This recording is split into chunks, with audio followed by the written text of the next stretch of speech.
ทั้งพัดทั้งย่างอยู่บติดแล้วบาดนี้มันฮ้อนย่างไปเรื่อยๆผัดเข่าโอ้โหเมื่อยก็คุ้มค่านะเห็นเงินแล้วก็สบายเลยมีเฮกเลยหายเมื่อยเลยเนาะเศร้าเลยเมื่อยเอาเงิน2,100,000เด้อโดยขอบใจเด้อโอ้ดีใจเด้อมือจนเสร็จ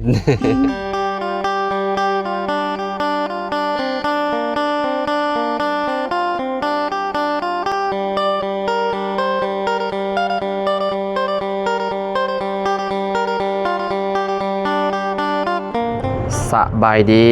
สวัสดีพ่อแม่พี่น้อง FC เบิร์สสุขูสู่คนเนาะบอกว่าสิอยู่ใน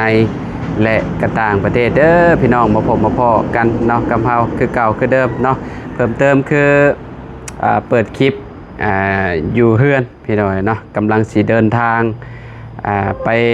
มอบเงินให้ผู้โชคดีพี่น้องเนาะพอดีว่ามีทาง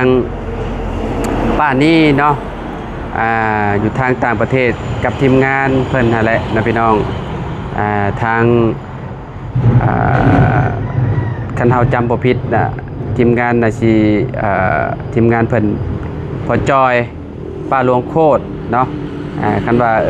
ชื่อผิดก็ต้องขอโทษขออภัยเด้อเนาะพอดีว่าเพิ่นฝากเงินมา$600เนาะก็สิมีอยู่3คนเนาะผู้โชคดีเนาะสิเป็นไผเนาะกับไปรุ่นนำกันผู้ที่1ก็คือน้องน้ำเนาะน้องน้ำเพื่อนเซ่เนาะเพิ่นได้รับ$100เนาะพ่อแม่พี่น้องเนาะก็ถือว่าเป็นความโชคดีของน้องน้ำเพิ่นเนาะได้เงินจากผู้ใหญ่ใจดีเนาะเพิ่นก็เคยให้น้องมาก็โมเมนต์2 รอบแล้วบ่รอบนี้เป็นรอบที่3บ่หรือว่าแนวใดเนาะพ่อแม่พี่น้องเนาะเพราะว่ามันกระดนพอสมควรแล้วเนาะทางป้าเพิ่นก็โอ้ยใจดีหลายเนาะให้เงินน้องเพิ่นเนาะก็บ่ฮู้ว่าน้องน้ำเพิ่นสิอยู่เฮือนบ่เนาะเพราะว่ายามนี้ก็เนาะเสียหญ้าให้พี่น้องเนาะหญ้าข้าวในพี่น้อง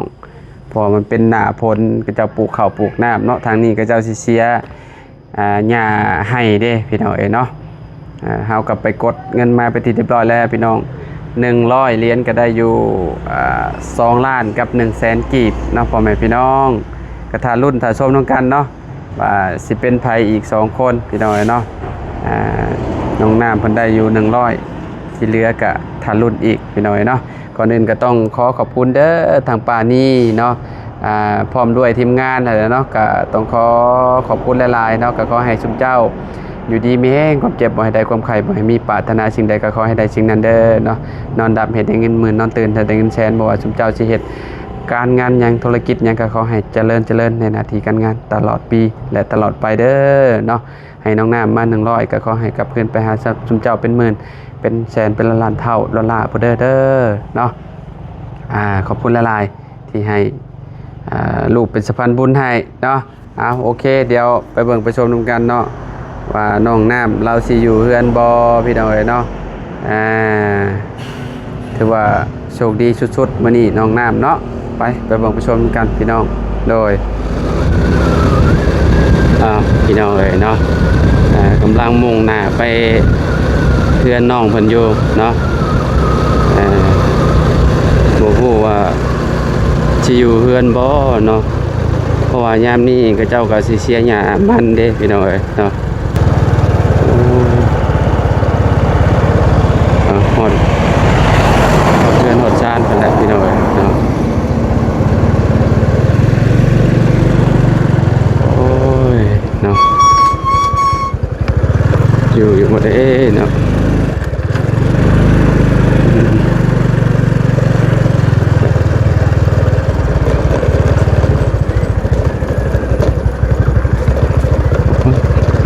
บนมา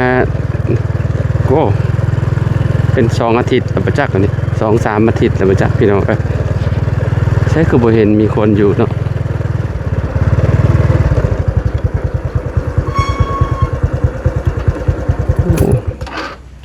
น้องน้ำโมอยู่พี่น้องเอ้ยเนาะอยู่ใส่เด้เนาะ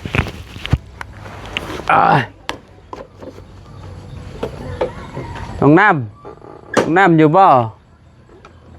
อ้าวโอ้ตำเข่าเด้นี่พี่น้องเอ้ยผู้ผมมีเข่ามาบ่เลยแนวใดเนาะ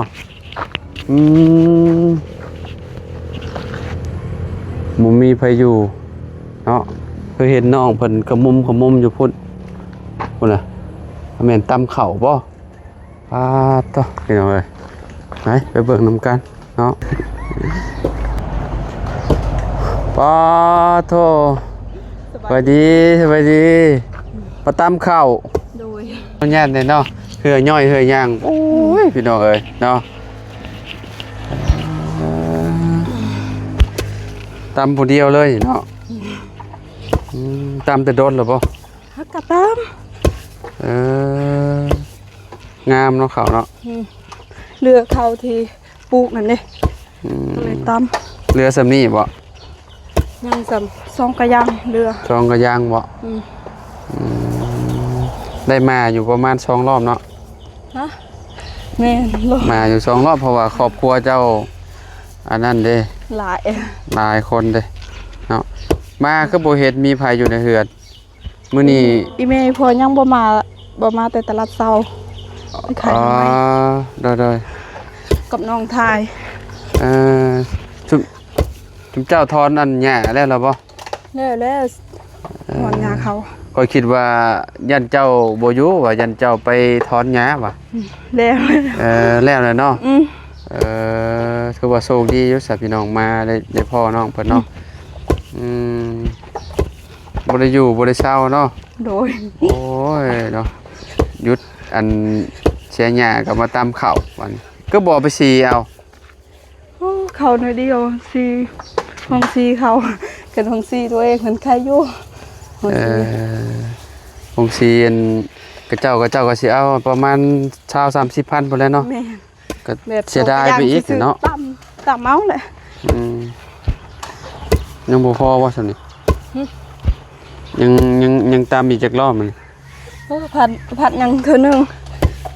ตำแล้วนะบ่เมื่อยบ่แบบนี้เนาะก็เมื่อยแหละไผสิบ่เมื่อยตำเก่าโอ้ยพี่น้อยเนาะมาเห็นบ่แต่ละเทื่อได้ไปเห็นน้องไม้อยู่หม่องนี้เนาะน้องไม้ก็เพิ่นมักตำอยู่นี่พี่น้อยตำข้าวตำหยังอยู่นี่มันห่มเลยมีกกหมกม่วงผู้นี้แหละมื้อนี้สิเยี่ยมน้องไม้เลยถ้าว่าเพิ่นอยู่เนาะน้องไม้อยู่พักพรมื้อนี้เพิ่นอยู่เนาะโอ้คักแล้วจ้ะรวมกับน้องไม้ก่อนพี่น้อยเนาะให้เพิ่นนั่นก่อนพี่น้อยเนาะเพิ่นเฮ็ดเวียกเฮ็ดหยังเพิ่นก่อนเนาะจึงมาร่วมกับน้องเพิ่นทำนี่ก่อนเรื่องเวียกเรื่องงานเพิ่นก่อนพี่น้องเอ้ยมาน้องมาหาน้องน้ำแบบโอ้ยเนาะมาเจอตำเข่าเนาะเป็นได้เข่าที่ชื่อให้รอบก่อนเบิดแล้วบ่จักเป็นเป็นเดือนแล้วบ่เกือบเป็นเดือนแล้วบ่เนาะยังบ่ฮอดประมาณอาทิตย์2 อาทิตย์2 อาทิตย์ได้แล้วกลัวแล้ว2 อาทิตย์เนาะกลัวแล้วใกล้สิฮอดเดือนใกล้สิฮอดเดือนแล้วพี่น้องบ่ได้เข้ามาเลยบัดนี้มาแล้วมาเห็นตำเข่าอีกแล้วเปานึงเด้ซุมไปซื้อเปานึงในมันก็โดนโอ้พี่น้องเอ้ยเนาะมันมิดมันบ่ฮักเนาะตะกี้แต่ก่อนก็น้องเพิ่นตำเข่าไว้ว้าวพี่น้องเอ้ยตำน้องน้ำเนาะเข่าอยู่ในเหล้าช่วงชุบข่อยเข้ามาแรกๆเนี่ยหลายเนาะเข่าอยู่ชุมเจ้าเฮ็ดให้หลายตอนนั้นเนาะแต่ว่าเฮ็ดแน่แบบว่าแบบเพิ่นก็ซื้อไว้น้ำเนาะซื้อแบบว่าซื้อข้าวโอ้กระเจ้าเวลากระเจ้าอันหูดเข่าอะไรก็เพิ่นก็ซื้อเมี่ยนนั่นพี่น้องเอ้ยเขามาขายดิคุณแถวลุ่มนั้นเขามาขายเขาขายเขาให้แน่เขาหน้าแน่ผูกกับมาเขาหน้าเขาซื้อเขาหน้าปีนี้หลายบ่ชุมเจ้าปลูกข้าวให้ก็บ่ได้หลายปานใดทีมันน้อยเดียวเด้ทางมองใหม่อีกบ่แม่นมันแดดไปถอนหญ้าคือสิฮ้อนคักเนาะ โอ้คือเราคือเราย่อยยังเลยพี่น้องเอ้ยเนาะโอ้โหโทอันนี้มองประจำน้องไม้เป็นอันนั้นดอกอันนี้เนาะเป็นผัดอยู่ในเฮือนเจ้าเบิดบ่มีน่ะบ่ขกมีแต่ตำอยู่นี่มันพมกกมะม่วงนี่มันก็เย็นเวลาเฮาผัดข้าวเนาะแม่นโอ้นี่เพิ่นก็ปลูกข้าวคือกันเลยนี่เป็นข้าวน้องไม้บ่นี่แม่มันเป็นน้ำผลบ่บินนี่ข้าวมันคือบ่อย่างงามเนาะข้าวพ่อน้องไก่ก็สิได้หลายพี่น้อยอันนั้นเขาสมข่อยแบบนี้แหละอยู่ภูอยู่ภูจ้ะนะแบบนี้เลยสิได้เกี่ยวอยู่บ่จักได้ภูจะได้ถ่าฝนตกเนาะแม่แบบนี้พี่น้อยนี่ข้าวเพิ่นตรงสิได้กินเนาะปลาใหญ่แล้วบ่น้องน้ำโอ้ปลาหมดเขาเอากินแล้วปลาเบิดแล้วบ่ได้ปล่อยใหม่บ่ได้ปล่อยโอ้ยเนาะคิดว่าปล่อยสิปล่อยยังหาเงินซื้อเขากินสิปล่อยปลาเนี่ยแล้วโอ้ใกล้แล้วอีกรอบนึงพี่น้อยเนาะอีกรอบนึงเนาะอีกรอบนึงก็คือจบเลยพักผ่อนก่อนติมันฮ้อนตำแล้วก่อนฮะตำให้มันแล้วก่อนตำมาแล้วก่อนเนาะโอ้ยพี่น้องเอ้ย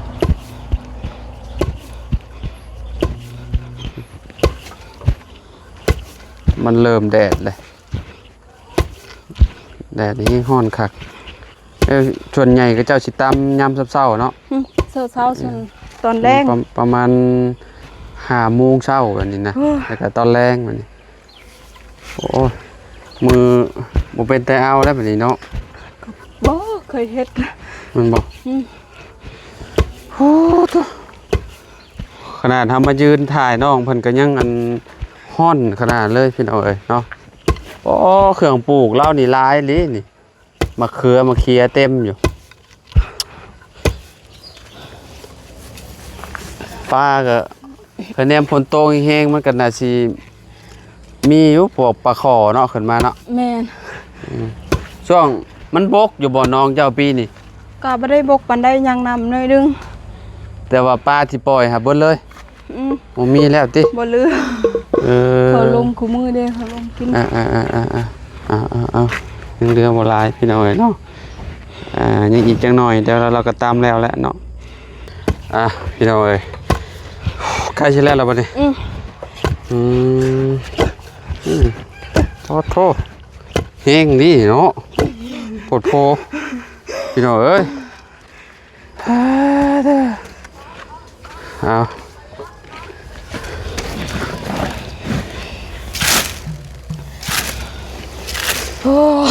เมื่อยเนาะเป็นไรอยู่ดีมีแห้งอยู่บ่โดยอยู่ดีมีแห้งอยู่โอ้ยพี่น้อยเพื่อจะได้กินข้าวตะละมิดเหม็นง่ายเนาะแบบว่าเฮาถ้าเฮาบ่ดุก็บ่มาตำก็บ่ได้กินพี่น้อยแบบว่าบางทีมันยังเหลือ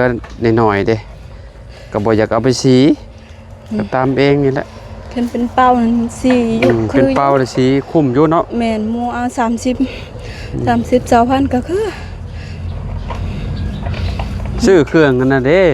เครื่องหยังเครื่องสีเด้บ่มีเงิน10 ปลายล้านบ่มีเงินแม่นบ่10 ปลายล้านบ่เนาะจักเพื่อแต่ว่าเอามาสีเข่าไว้สีเข่าเองแถวบ้านจะว่านั่น10 ล้านบ่กลัวเด้กลัวแบบสีคือโรงสีในเฮือนข่อยประมาณ 20,000 เท่าใดบุโรงสีคือสีทั่วไปนี่แหละสีทั่วไปแบบว่าอันนั้นค่อยเห็นเขาซื้อเท่าใดเดือนหลังนั้นเท่าใดปีกายนี่เขาซื้อ6 ล้านบ่6 ล้าน7 ล้านประมาณนั้นมันธรรมดาแบบว่ามันบ่ได้คัดแยกค่ะเนาะมันโรงสี2 ตาวคืออยู่ในเฮือนจะขวดผัดตาวเดียวนะอันนี้หลายตาวอันนี้นะนี่เอามายังเอาตำเด้ก็หลายตาวเลยตำเลยก็เอามา พัดอีกโอ้ โอ้ย สารพัดเลยพี่น้องเอ้ยใช้สิเบิดแล้วบ่ เบิด เอ้ย แล้ว มันยังเหลือนี่นิดนึง ก็มันยังเหลืออยู่ยังบ่แล้วมันร้อนเด้อก็เลย พัดยังบ่แล้วเนาะแดดมันโซโหด บ่ไหวเนาะเด้เจ้าก็ไปพัดอยู่พุหมองมันห่มๆพุ ไปอยู่ห่ม ไปหมองห่มพุแถวนี้แหละพัดใส่ให้ เย็นเนาะ ให้ก็หน่อไม้พี่น้องเอ้ยบ่ได้พ่อน้องน้ำตั้งแต่เมื่อเอาข้าวมาให้พุพี่น้องเอ้ยปลาก็เบิดแล้วว่าซั่นมันบ่มีมันยังสะบ่อนยุ่มยิบอยู่ เขาว่ามีปลาซิวเนาะ บ่มันน้ำคือเพื่อนอันยุ่มยิบอยู่ มันมีปลาซิวปลาหยังก็น่ะปลาตัวน้อยๆนั่นเด้ ปลาซิวกับปลาข้อต้องมีแหละ มี คิดว่าเนาะน้ำเริ่มลายอีกแล้วปล่อยปลาน้องแบบนี้บ่อยากอยู่ปานใดเนาะ แม่นขึ้นปล่อยยามนี้นะมันไวแล้วใหญ่เนาะ บ่ค่อยว่า ปล่อยเดือนนี้ มันมีงูพร้อมแหละมันมีงูหลายเด้แบบว่าเวลาปล่อยแล้วปลาตัวน้อยแล้วมันกินมัน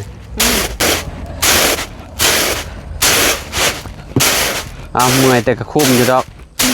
มื้อนี้นะ มีหยัง ฮะ มีหยังเนาะ มื้อนี้แต่เมื่อยก็คุ้มมื้อนี้นะ คุมหยัง อ้า คุม ว FC เบิ่งเนาะ แม่น ให้ FC เป็นกำลังใจให้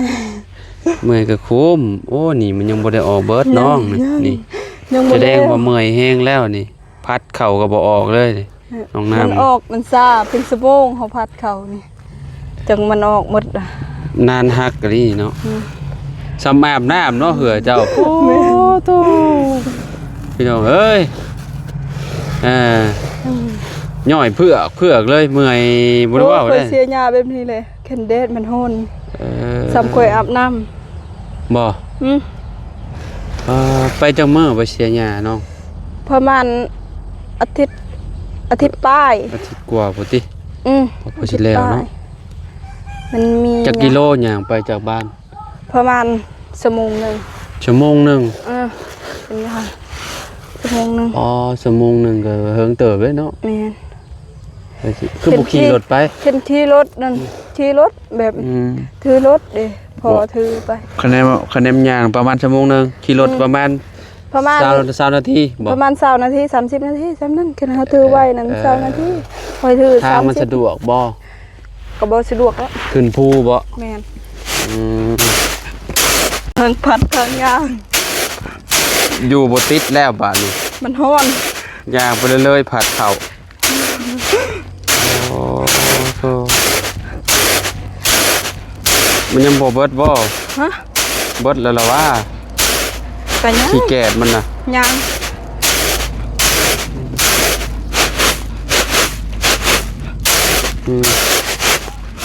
โอ้เอาไปเอามาทิ่มฮอดกระด้งพัดเด้หน่อย มันบ่เต็มง่ายเนาะ ตะกี้คือสิตำดุเนาะตะกี้แต่ก่อน เด็กกี้น่ะมีข้าวเด้ทำนุ ตำตลอดเลยในคุณน้ำมันโอ้ถ้าให้เด็กน้อยอยู่เขตชุมพรพัดเดี๋ยวออกเบิดเขา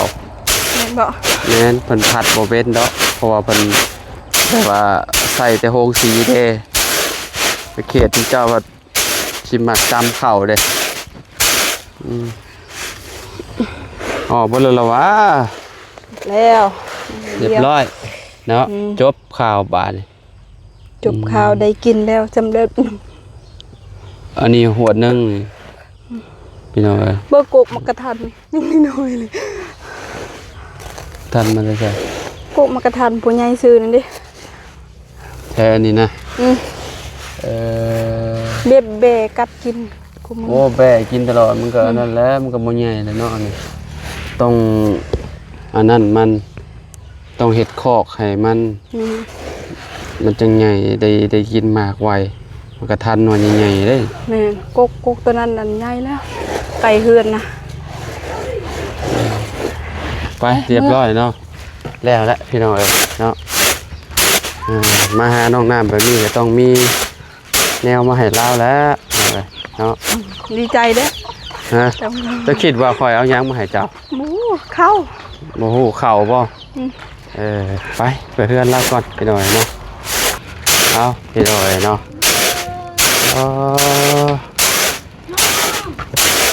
ทางแม่น้องน้ำกับพ่อน้องน้ำพากันมาสบายดีแม่สบายดีแล้วพ่อเด้ออ๋อมาแต่ไสนี่ ว่าแต่ค่าทำไม ขายหน่อไม้ขายบ่เบิดซ้ำบ่ ค่าบ่หมดความ โอ้ยพี่น้องเอ้ยได้มาจากพันน่ะนี่ มาละอย่าเบิ้นถึงอย่าปานกิน บ้าน เลย คำถามว่า เอ้ยพี่น้องเอ้ยยังเหลือบักละลายจังเนาะ ทำนี้ละไอ้ อืม ไปจักรพรทดแทน มีแต่ใบพันธุ์ เขากิน มีแต่ใบพันธุ์เนาะ ก็จดลาย พี่น้องเอ้ยมีแต่ใบพันธุ์กีบโอ้น่ะ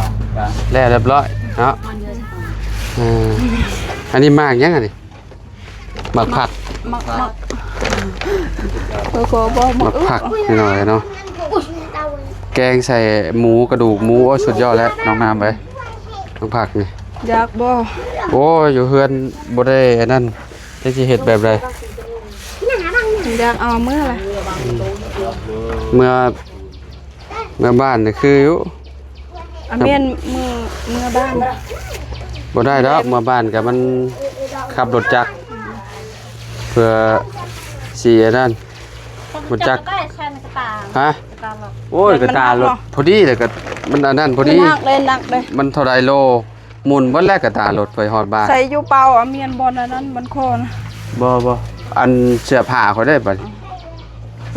เสื้อผ้าเขาก็ นอนอยู่บ้านอันนั้นบ้านพักอยู่ลุงเฮิมเสานั้นบ่ได้ปะส่งเสืออยู่นั่นบ่ บ่เขาบ่ได้ปะข่อยเอามือให้เมียข่อยซักเบิด คิดว่ ปะอยู่ดอกดามโตดามใดบ่ได้อันนั้น กินข้าวเช้าเลยบ่ บ่ยังบ่ได้กิน เอาใบต้มนี่กิน เอาทำไมต้ม โอ้ยเอาไว้ขายแล้วเลย มันบ่นั้น อ๋อไปเลาะขายแถวใกล้ เราใครใช้เอากินนะ ๆจะไปแต่เช้าบ่ 3 โมง ไปแต่3 โมงบ่ตุ๊บพี่น้องเอ้ยคนขายหลายบ่แม่มันจังขายบ่เบิด ลายเอ้ย โดย มือกินอยู่ หน่อไม้บงหน่อไม้อันนี้เนาะหน่อไม้ไผ่แล้วก็ เอาเนาะบ้านไหน กระจืดอยู่บ่นี่ กระจืดนะ ดินหน่อไม้ไผ่พี่น้องเอ้ยผม ไปดูนะ ทงเท่าไหร่นี่ทงละ10บ่10เงินเวียดบ่เลยนั่นน่ะ เงินล้าว ลาว เอา10เงินลาวเนาะ ชาวพัด มือ ทง กิ ละ น เศร้า อยู่ พี่ ลุ น้อง งทงละ20,000เนาะข่อยยังสิไปบ้านน้องอันนั้นอยู่ไปบ้านน้องเลี้ยงกันน้องจะดีกันกินกับป่นกับหยังแซ่บอยู่เนาะหน่อไม้เนาะป่นปลาป่นหยังโอ้ยคักๆเฮ็ดน้ำพริกกะปิกินโอ้ครั้งแรกเอาเลยเนาะ ซื้อกะปิเวียดเนาะ ตัวเศร้าเมื่อยแล้วบ่ โดยเสาแล้ว หานั่งบ่ได้เด้เนาะ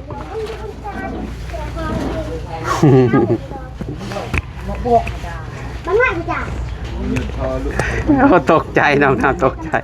บ่ได้ตกใจ แต่ว่าตกใจใส่บาทนี่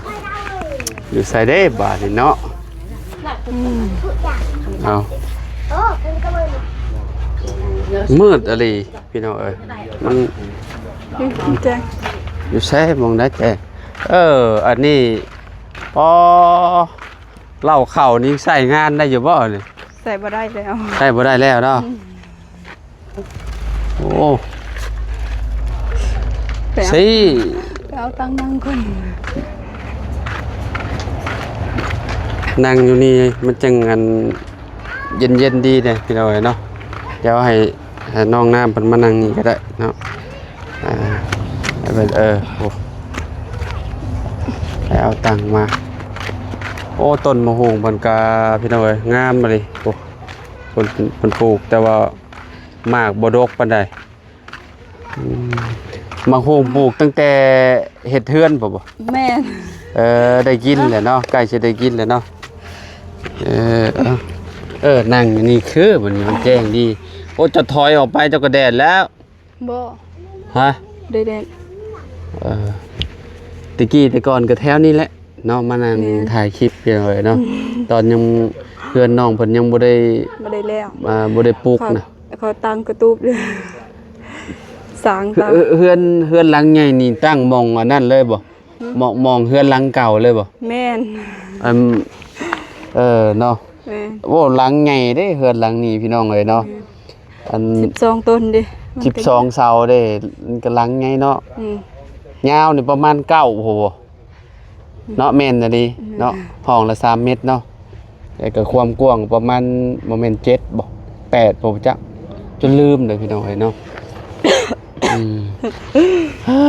ไปตามข้าวกินข้าวเช้าแล้วบ่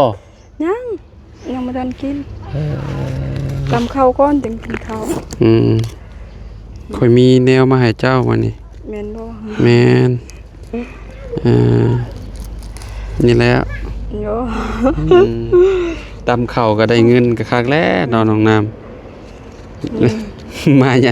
ายามเช้าก็น้องเพิ่นตำข้าวต้มอยู่พี่น้องเอ้ยเนาะเมื่อยก็คุ้มค่านะเห็นเงินแล้วก็สบายเลย มีแฮงเลย หายเมื่อยเลย หาย เนาะ เมื่อยเศร้าเลยเมื่อย เงิน2 ล้าน1แสนเด้อ โดยขอบใจเด้อโอ้ดีใจเด้อ มือจนเสร็จนับมึงดูนับเลขเป็นอยู่บ่ เพิ่นนับเงิน1 2 3 4 5 6 7 8 9 10 10เฮ็ดเวียกจังมื้อ โอ้ย 21มื้อเนาะ เป็นเดือนพุ่น นั่นแหละเป็นเดือน เป็น หมด เดื แล้ อ วน อันนี้คือแบบมื้ออันมื้อเดียวพี่น้อง2 ล้าน1เลย 4 5 6 7 8 9 10โอ้โอ้ยมีแฮงเด้อ มือยังสั่นยังเมื่อยอยู่จักเนาะตัวได้อ่ะ ล้าน 2 ล้าน1แสน 2 ล้าน1แสนเนาะ โดย เมื่อคืนนี่บ่ได้ฟันหยังเลยแต่ก็ได้เงินเนาะ โอ้ยบ่ได้ฟันหยังนอนจนสลบ บ่เมื่อยบ่ แม่น เนาะก็มีแต่ฝากให้น้องนำขอบคุณทางผู้ใหญ่เพิ่นเด้อทางป้านีเด้อ โดย เนาะ มีแต่ปานนี้บ่ แม่นขอบ ขอบคุณ ใจ เพิ่น ทางเมอันนั้นปานี่นำเด้อที่ฝากเงินให้ลูกน้ำขอให้อยู่ดีมีแฮงความเจ็บบ่ให้ได้ความใครอย่าให้มีเด้อขอให้ร่ำขอให้รวยปรารถนาสิ่งใดขอให้ได้สิ่งนั้นสาธุและขอบใจทางนาบ่าวนำเด้อที่อันนั้นมาเยี่ยมน้องขอให้อยู่ดีมีแฮงความเจ็บบ่ให้ได้ความใครอย่าให้มีเด้อสาธุ FC เด้ ลืม FC แล้วบ่ ขอบใจทั้ง FC และกาทีมงานมุดสุคูสุคนและกาผู้ใหญ่ใจดีและกระทางไทยและต่างประเทศเด้อที่สุดซอยน้องแตะกี้แต่ก่อนขอให้อยู่ดีมีแฮงมุดสุคูสุคนขอให้ร่ำขอให้รวยเด้อสาธุ น้องเพิ่นก็บ่เคยลืมดอกพี่น้อยเนาะที่ว่าผู้ใหญ่เนาะทุกๆคนนั่นแหละเนาะที่ว่าสุดสวยน้องน้ำเพิ่นมาเนาะ หลายคน หลายได้พี่น้อยเนาะเฮือนน้องน้ำนี่ก็ได้เนาะแม่เพิ่นก็ยังเบิ่งคือเก่าอันแหละผู้ที่ว่าเพิ่นซอยจะมาก็ได้เนาะ โดย เพิ่นก็ช่วงนี้งานเพิ่นหลายเนาะข่อยก็ทักไปลิ้นน้ำเพิ่นอยู่บางทีเพิ่นว่างเพิ่นก็เซตมามื้อนี้ก็ดีแหละเนาะดีใจน้ำน้องน้ำหลายๆเนาะที่ทางป้านี่เพิ่นฝากเงินมาเนาะให้ทางน้องน้ำเนาะแล้วก็อีก2ถาดเนาะสิเป็นไทยกับรุ่นนำกันเด้อพ่อแม่พี่น้องเอ้ยเนาะเฮาก็ฮอดจอดเทิงมามอบเงินมอบหยังให้น้องเพิ่นไปที่เรียบร้อยแล้วก็สิไปทางอื่นต่อพี่น้องเอ้ยเนาะจะอ้ายไปป้าเด้อ โดย เอาอยู่ดีมีแฮง เขาเศร้าเลยบ่ ยังอ้ายไปเวียกก่อนเนาะ โดย เอา สบายดีเด้อ โดยเนาะก่อนอื่นก็เฮากันในนามสะพานบุญเนาะ ขอบคุณทางปานี่เนาะอันพร้อมด้วยทีมงานเพิ่นนั่นแหละเนาะขอบคุณหลายๆเด้อที่ให้ลูกเป็นสะพานบุญให้เนาะขอให้เนาะสมเจ้าอยู่ดีมีแห้งเนาะความเจ็บบ่ให้ได้ความไข้บ่มีปรารถนาสิ่งใดก็ขอให้ได้สิ่งนั้นเด้อให้ร่ำให้รวยกว่าเก่าเนาะที่ว่าสุดซอยน้องๆเพิ่นเข้ามาก็ได้เด้อเนาะขอบคุณหลายๆขอบคุณจากใจเลยเนาะเอาสำหรับคลิปนี้ครับกำลังน้ำขอโตเลยเด้อพี่น้องเด้อ สบายดี โดยสบายดีเด้อเนาะ